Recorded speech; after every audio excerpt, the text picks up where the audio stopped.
name is Saad. Hey, I'm Matt. I'm from Morocco. Very cool. I have some Moroccan music, and I would like to make you listen and see how you're gonna dance on it. Just me? Yeah. Nice. All of freedom.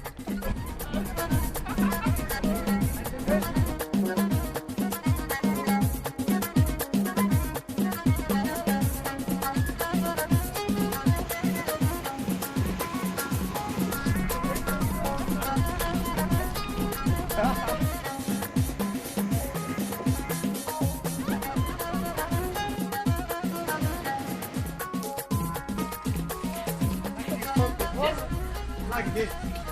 Like this? Yeah. Like this. Look. What is it?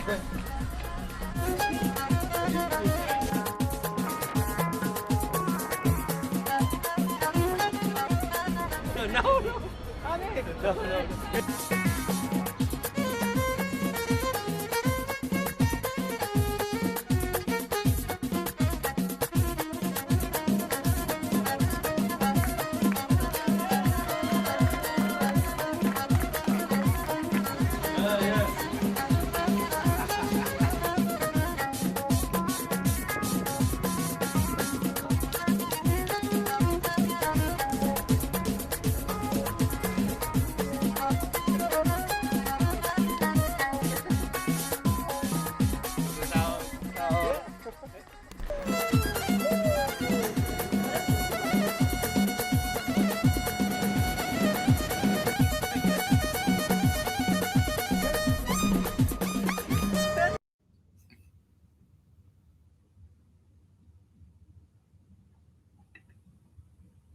Hello, everyone, and welcome to Mentor Talks.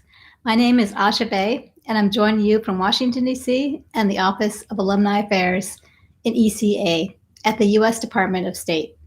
Our office opens the door to alumni networking, professional development, and grant opportunities. Where are you joining us from? Let us know in the comments. Mentor Talks is a virtual series that features exchange program alumni sharing their stories, mentorship, and advice. This is your opportunity to connect with these leaders and mentors, like our guest today, Saad Abid, an environmental activist, community organizer, national surfing champion, and a 2016 exchange alumnus of the International Visitor Leadership Program, or IVLP, from Morocco. Before we get into conversation with Saad, we'd like to hear from you, our online viewers. What would you like to ask Saad? Post your questions in the comments on Facebook or LinkedIn. Now, let's turn to Saad. Saad, welcome, and thank you for taking time out of your busy schedule to join us on Mentor Talks. Thank you for welcoming me and hosting me. And first of all, I would like to apologize because I wasn't supposed to be in my car now. But I think with technology, we have always some problems that we don't expect. But I'm ready to do the talk. Thank you. And I'm so glad you're able to join us. I mean, if not from your home, at least from your car. Like you said. I parked somewhere and now we talk. Okay. So it's Okay, part great. of pushing the limits, all the things that you didn't predict. You are. That's great. Yeah, actually, speaking of pushing the limits, can you tell us more about how you push the limits? In life, I try to, thanks to surfing, I try to surf the biggest wave that I can. And when I talk about environmental activities or even with my social entrepreneur career, I always try to think outside the box and do something where I'm going to go beyond what people expect of me. That's why I try to do some challenges, the one we're going to talk about, and some initiatives that people are always, let's say, oh, I learned something today that I didn't expect, or wow, I didn't know that we can do this in Morocco. And that's what makes my day, at the end of the initiative. Yes, and I believe that you've mentioned that your IVLP experience has really made an impact on your life and career. Can you tell us more about that? Honestly, spending 1 month in the U.S., learning from the best and trying to apply here in Morocco what I learned, the best practices, best experiences, made a lot of connections with American NGOs who are doing amazing job in environmental awareness activities. And not only I was inspired by the people I met, but also the quality of the speakers, or sometimes the institutions that we visited, uh, gave me not a lot of motivations to come back to Morocco and try to do more for my country.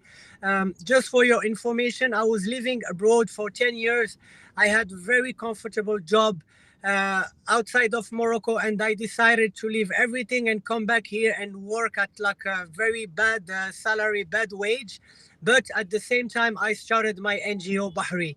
And Bahri, thanks to the work we did with all the volunteers, all the members, this is what allowed me to participate in the IVLP. So I believe in karma. When you choose a path that's going to fulfill your life, something positive is going to come. And the IVLP was something really positive for me. Yes. In fact, you won an award for it this year. Yes, honestly, I didn't expect to hear from Mr. John Kerry, especially when he mentioned my name and my country. It's an honor as a Moroccan, as an environmental activist, that someone as huge as him recognize your work, and not only him, the U.S. department. I mean, everyone that believed in me. At the end, you feel something. That, I mean, I didn't waste my time, at the end of the day, Exactly. So we got a little bit of a late start, but I think that's okay. We're getting some questions in from our viewers, so I'm going to jump into one of those questions. We have one from Harry who asks, how did your childhood influence you to start surfing? Yes, very good question, because I had, honestly, the opportunity that I had is that my father loves soccer. We call it football here. And every day, between like noon and 3 p.m., he used to take his break. He works for himself, so he doesn't have office hours. And he used to take me while he was playing soccer. I was in front of the beach. And little by little, I started surfing, discovering, the sea, the waves. I started grabbing some surfboards from people, the first feeling of riding the wave. And that's the same feeling that I was stuck to. And that's the same thing 30 years after, that I pursue the feeling of riding the wave, and the adrenaline, and all those feelings that are the best thing ever. That's why for me surfing, I always say to my father, soccer, the field is here. It doesn't change. It doesn't move. You know the players. But surfing, every wave is difficult. Every wave is different. So you need to adapt to uh, to an environmental that always moves. And this is something maybe that I learned from surfing, and I try to apply it in my life. My professional life. Always trying to learn from the external environment and try to adapt. Yes, so I did want to ask you about, how did you go from being a national surfing champion to being an environmentalist? I mean, the relation is pretty clear to me. Surfing happens in the ocean, and the ocean is polluted. So, as a surfer, you want to do something to help the best sport ever for you, personally. So that's why I decided to start cleaning. But honestly, I'm gonna tell you something. At the beginning, when I was like 15, 16, I wasn't aware. Like, we used to go surf. Sometimes we get some injuries because of broken glass or whatever, but we didn't have this conscious about how to protect the ocean. And it started really after, when I started volunteering, and I started to say, okay, maybe it's time to do something for what you love the most. And this is why we decided to create Bahri, which means my sea, my ocean, my sea in Arabic. And that's how it started, honestly. Okay. And you said Bahari led you to the IVLP, which leads me Yes. to a question from Ava on LinkedIn, who's wondering, can you share with us an inspirational moment you had during your IVLP program? Honestly, the moment where I was inside the White House, that was like, I see the White House in movies, American movies, and the president is in the White House, and it's something that not even dream about, because it's too hard to dream about this, you know. But when I was walking in the hallway in the White House and seeing the scenes that I used to see in movies, I say, okay, you reach something amazing in your life, and I don't think that it was gonna be possible if you pursued a normal job. You know, sometimes you can do office hours, and you never gonna not only dream of doing something as close as being in the White House. That was the craziest moment ever doing the IVLP for me. Okay. And we have some more questions coming in. We've got one from Jalal on LinkedIn. What is an environmental initiative you had that can be implemented in other countries, such as Arab countries? Okay, I would say obviously I'm gonna talk about the beach cleanups, but I'm not gonna talk about the beach cleanups, because beach cleanups you can do them everywhere in the world, and it's still something up to date. But there is something that Arab countries should learn from, and it's recycling and sorting the trash. We launched after the IVLP a project with the waste collector, and the whole idea is to use normal humans who are gonna sort the trash and then give everything to waste collector, who usually go and pick everything from the trash bins in the street, and sometimes it's dangerous for him. Imagine if in Arab countries usually we are Muslim, and when we take bread we sort it naturally, because for us there is a relation between bread and God. It's something coming from God, so we should respect it. I'm wondering why we cannot do the same for plastic and other recyclable material, because we are already sorting the trash. And that's my main question. Honestly, it's not a statement, it's a question that I would love to ask all the Arab countries. You're already sorting. Why you not do it for every kind of trash? That's a good question. So that's something really good to think about too. I know we have our challenges here as well. And so Exactly. we have another question from Muhammad. I think this one's from Facebook. He's asking, what are the objectives that you want to achieve as an environmental activist in Morocco? So first of all, I would love to see, maybe it's not gonna happen while I'm live, but to have 100% energy coming from renewable energies. That's the main thing, because when I say renewable energy, Morocco is already going into this path with the biggest solar central in the world. We have a lot of objectives by 2050, where 2030 we expect to have 50% of our energy coming from renewable energies. But like other countries, Costa Rica did it and other countries did it, and I am sure we can do it. We have a lot of sun, we have 3,500 kilometers of coast, we have a lot of wind. Those three natural elements can be used to create like proper energy. Second thing, we need to raise awareness, and not only raise awareness, educate the youth to consider the street or the public space are as they own. Because sometimes you see kid is really clean at home, he doesn't put trash, and as soon as he go in the street or in on the beach or the forest, for him it doesn't belong to him. So I want to create this sentiment of belongingness. This belongs to me, the street, my country belongs to me. And third thing is, while you do educational programs, you need to punish the people that don't want to learn. So you need to make very important fines. So as long as you pollute, you have to pay. And you have to pay at one point that you will not pollute. Because we say in Morocco, if you want to educate the Moroccan, touch his pocket. By pocket, we Ah, mean his wallet. So that's it. I can give you a very fair example. When we started doing the security belt for cars at the beginning in Morocco, everybody, some pessimistic say, it's never gonna work. This is imported from America, from Europe. It's never gonna work.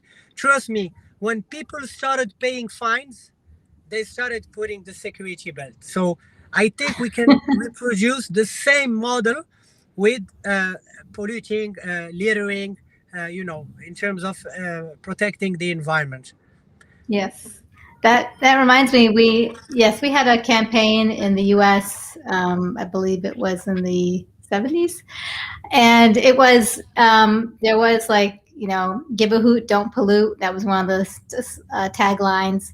And also, fines were implemented for people who littered. I think that's made a difference, although we still have, there's still some, but it's not probably as bad as it used to be. Exactly, but honestly, when I went to San Francisco, for example, or even other cities like Pittsburgh, who was like an industrial city, and that's I learned it during the IVLP, and they did amazing job trying to reverse and becoming a clean city. I met so many people. So if Pittsburgh did it, everybody can do it. Honestly. Yes, that's right. So we have, I'm going to keep going up. We're just getting a lot of questions in here. So we have two from Arsalan. He's asking, what was one of your biggest lessons in the U.S. and are you hosting any workshops that friends all over the world can join? Okay, so I'm gonna answer to the second one. In 3 days, I'm launching a new challenge where everybody can participate wherever they are in the world. And basically, I motivate people to go clean some trash that they're gonna find in the street, and then they can take a picture and post it in a new app called Livo, where I'm gonna basically gather all those photos and create a mosaic at the end. So I'm not gonna say what's the name of the challenge, but the hashtag. But this is something that everybody can do from June 5th to June 13th, because there is World Environmental Day and World Oceans Day. So the first question was, what was your biggest learning from the US, right? Yes. Yeah, what I love about the US is like they follow processes. And when you follow a process, you can reproduce it wherever you are in the world. So that's what I love about you guys, you know. So when I went there, I learned processes in terms of environmental protection that I was able to reproduce here in Morocco. And that's maybe the main thing that struck me. I'm not going to talk about other things that have nothing to do with environment, like democracy, like the freedom of saying whatever you want. Like you can do whatever you want, go naked in the street, nobody's gonna talk to you, like in Huntington Beach, California, I saw the most open-minded people on earth, hippies, punks, everything, everything, and nobody cares because they care about what you do for your country, like what are you doing, where are you working, not how you are dressed or what is your religion. And this is something that struck me. Yes, exactly. And speaking of the environment, we have MCID Washington who's asking, do you have any advice for environmental programs who want to attract more volunteers? Yes, it depends on the age of the volunteers, but now if we want to focus on the youth, we know that the youth, unfortunately for us, they are attracted by some time wasting apps like TikTok, and they spend the time dancing in front of a camera with no added value. So I guess that if you want to attract the youth, you should do something where they're going to have fun. They're going to have some, maybe some adrenaline. They're going to feel that they did something very important. And I get this when people finish the beach cleanup. At the beginning, they don't know if it's going to be good, if it's something just for, showing off. But at the end of the beach cleanup, they told me like we feel that we did something important, and we saw how the beach was dirty. And yeah, it's self-rewarding. So if you can add an activity for the youth like surfing or like CrossFit or like doing some yoga meditation, I think it's going to be the perfect combination. Okay. And what are some of the challenges that you faced in getting people involved in these beach cleaning efforts, and how did you overcome those challenges? The first challenges, they are always coming from the most closest people to you. Don't waste your money. Are you making any money out of this? Why are you doing this for others? Just take care of yourself and don't worry about others. This is the things that I got from my family members, not negatively because they want the best for you, but they say, why do this, you know? So sometimes, yeah, the critics, they will come from the people that you less expect, and you need to overcome. Why? Because as long as you believe in what you do and you have this feeling, as I told you now with the beach cleanup, the fulfillment that you did something important for your country, for earth, that's what keeps me driving. It's like my driving locomotive. I'm gonna give you one story that I didn't talk about it like anywhere publicly. The day I received the award for Mr. John Kerry, 1 week later, I had to like declare bankruptcy, you know, because of Corona. I work in event management and in tourism. So for almost 1 year, we didn't work. And even though I didn't have any money and I had to sell my car, uh, I still did my beach cleanups during Ramadan, and I still organize beach cleanups because what I look for in life, of course, you need some money to provide for your family, especially now I have a kid.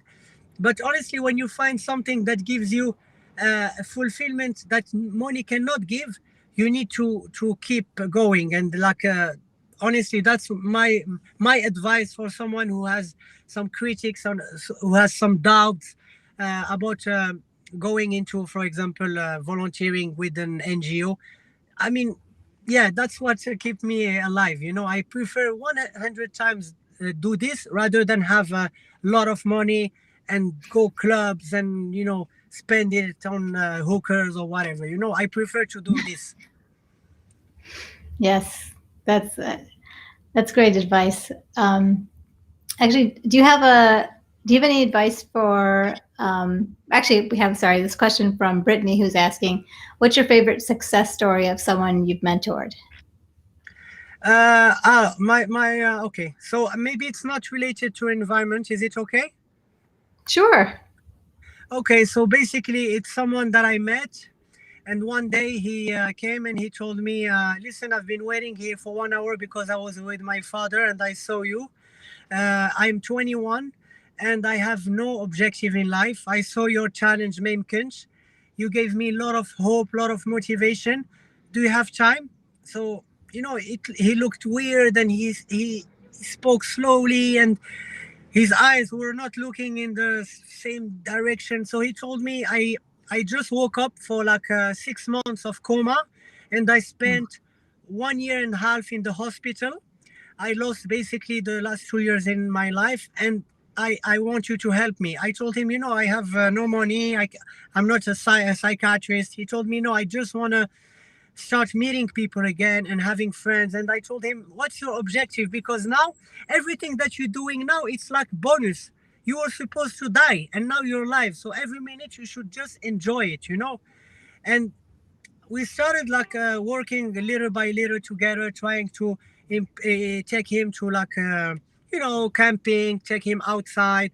And I told him, you know, try to find a very good challenge in your life, but not now, like in 6 months, 8 months, and focus on it.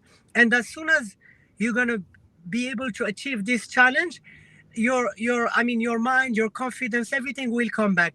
I told him, what do you love? He told me, I love sports. So I told him, you know what? You should now get a subscription to Ironman, half Ironman, you know?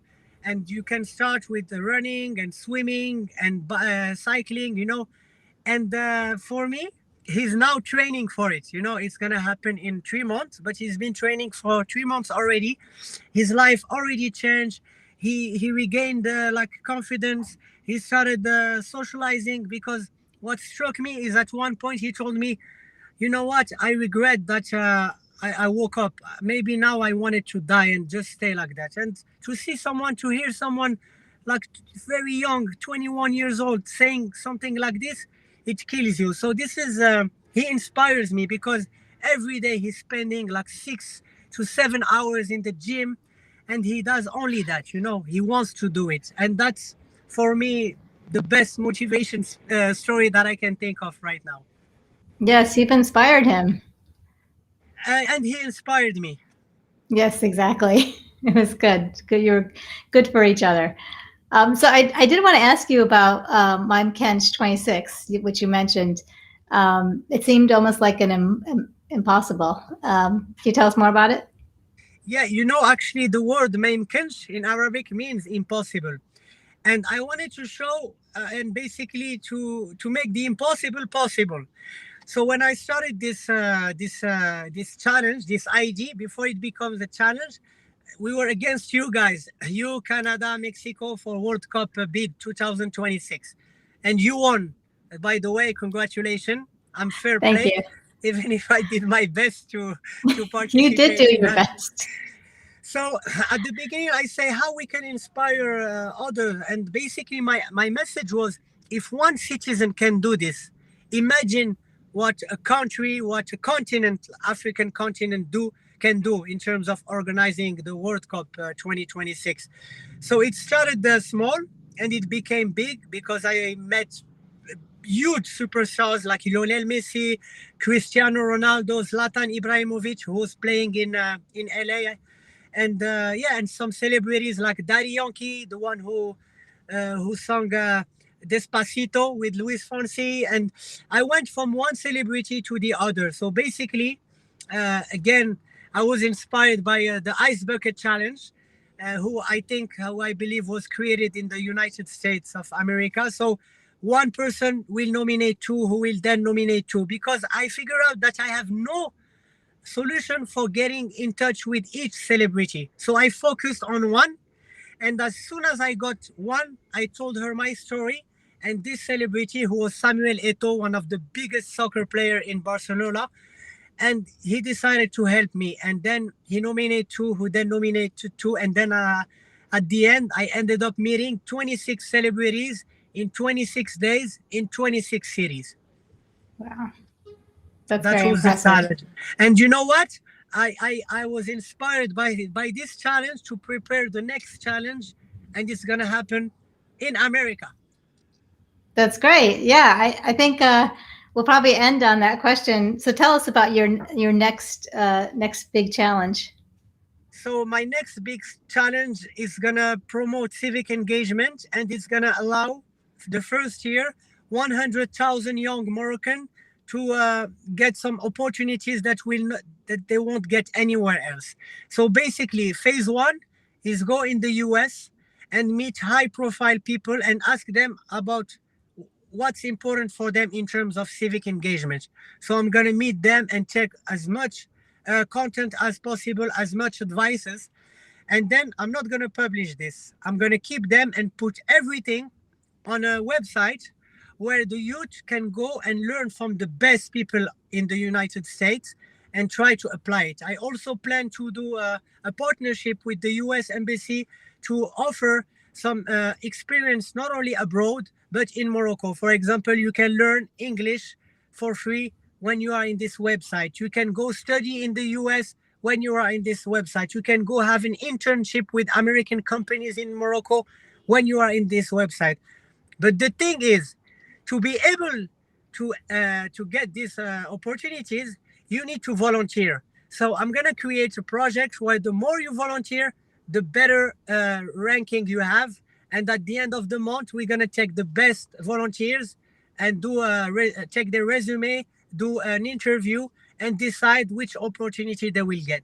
So I want to build the next Moroccan citizen, the one who cares about his country, the one who gives time to his country, and his country will reward him in exchange for the time he's going to do. But everything has to start with someone who's going to nominate two people. I found this person is the consul general in Casablanca, and now we are working on getting the first two people. We have one. It's a woman because of gender equity, and we are looking for, honestly, for Mr. John Kerry, because not only I met him in 2016, he gave me the award, so it would be like the normal thing after. So I hope that if someone here from the State Department is listening, please help me, because we already got 7 emails who didn't work out from Morocco. So maybe from the US you can help me just get at least 10 minutes or 5 minutes with him. Okay. Well, we'll definitely try. You got to Thank try, you. right? Sure. And Please. I hope John Kerry, if you're listening, Or please someone help who us knows out. him, or who has him on speed dial, please. I just need 5 minutes with him, and I will fly from Morocco straight to him to see him and get all the best advices that he can give to the African youth, the Moroccan youth, in order for them to be engaged civically. I'm sure he would have great advice. And on that note, I'd like to wrap up and just thank you very much, Saad, for joining us today and taking time out and joining us from your car. Thank you, Ash. Sorry. It's okay. We did some These things rehearsal. happen. It was better. Desmond, I'm sorry. I know you are the tech guy. You wanted Desmond is our background. producer. Yeah, he wanted like a really clear background. I'm really sorry, Desmond. It's like it's pushing the limits. That's right. You're pushing the limits. That's great. And I'd also like to thank everyone who's tuned in today, and thanks for holding on and staying tuned with us and for asking your questions. And we're glad you could join us. And if you'd like to learn more about our awesome exchange alumni, you can check out our new podcast called Voices of Exchange. And it's available on all major podcast platforms and also on our website at alumni.state.gov. And you can also connect with us on social media on Facebook, Twitter, LinkedIn, and Instagram. Thanks for watching, and see you all soon for our next Mentor Talks. Bye-bye. Bye, everyone.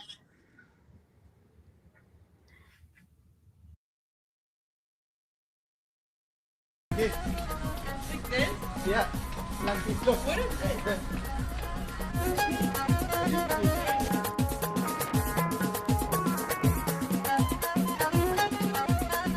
No, no. No, no.